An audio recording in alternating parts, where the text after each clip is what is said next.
Hey guys, don't forget to like, subscribe, hit the notifications to keep you up to date on new videos.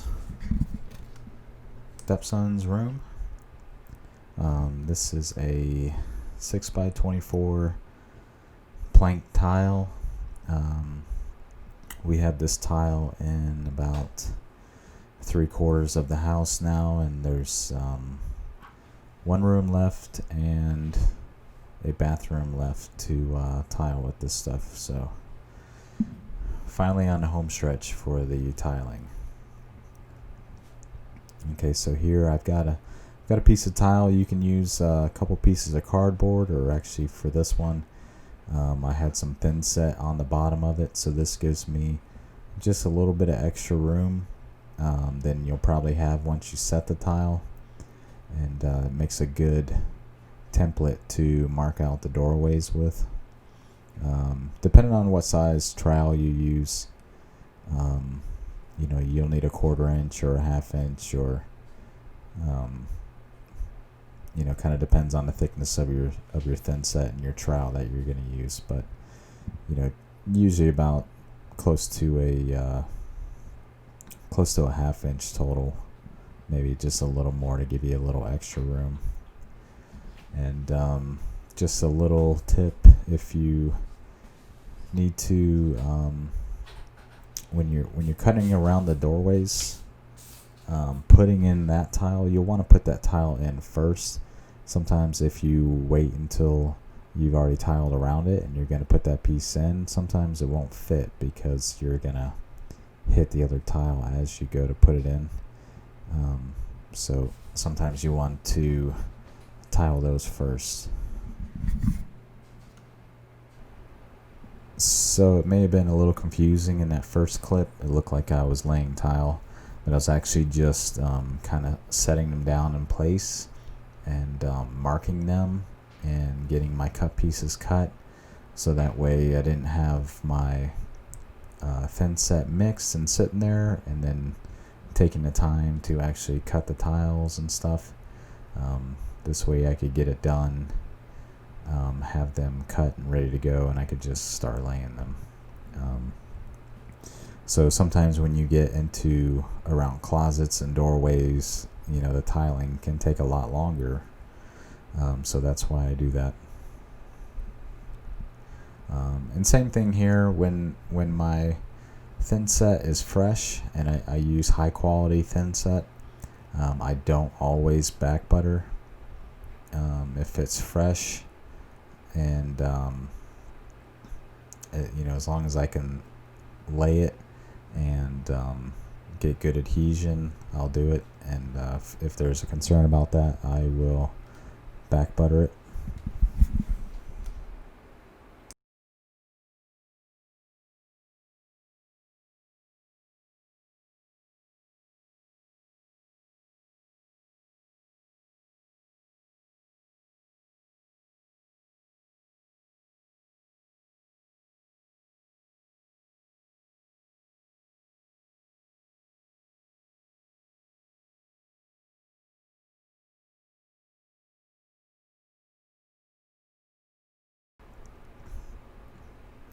So normally when you're tiling a room, you're going to want to take some measurements and check the room for squareness.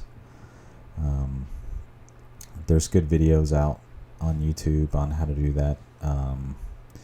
But basically you pull your tape one direction, find the middle point, pop a line across there, do the same thing going the other way, and put a square on your at your intersection in the middle, and kind of check and see how square your room is, and you might need to adjust it just a little bit. With this, I already had tile going down the hallway. I already have about 20 or more feet of tile, so all I had to do was extend that line into the room, so I didn't need to do any of that. But if you Google how to square a room for tile, you can get a nice video for how to do that, and most of them will show you how to make sure you don't end up with a little sliver of tile, and a good rule of thumb is whenever you walk into a room, wherever you're going to be directing your attention, that's what you want to be perfect, and the less noticeable areas, that's where you want your awkward cuts, or you really don't want any awkward cuts, but that's where you can tend to hide things a little bit.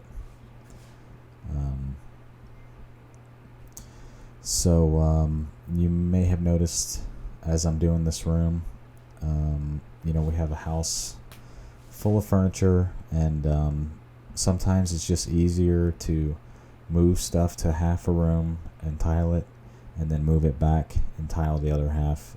So usually I'll tile a room halfway and I'll grout it, and then I can move all the furniture back to the other side and do the same thing. I actually had to do it 3 times with this room, just because it was going to be really hard to try and get the bed out of there, and a large dresser. So that's kind of the easy workaround that I do, and it comes in pretty handy, I think.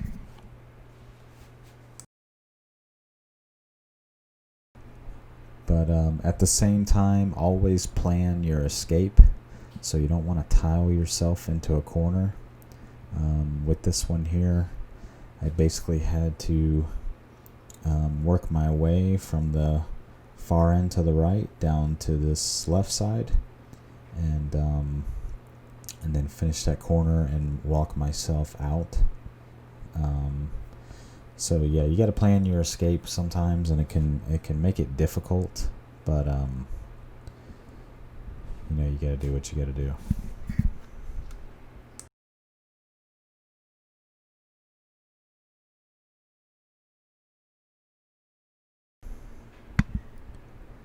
And look what I just discovered. Never knew that happened, and luckily she's not a very heavy dog, so no casualties here.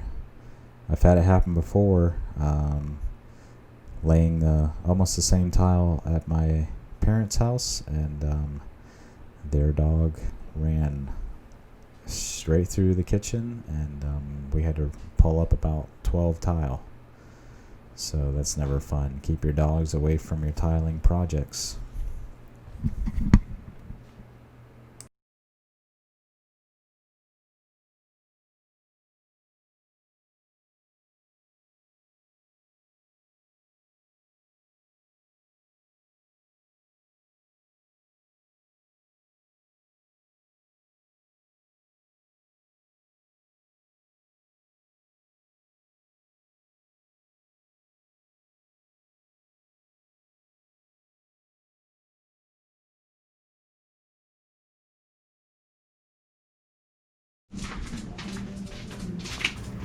Hey guys, thanks for watching, and stay tuned for more videos. Have a good day.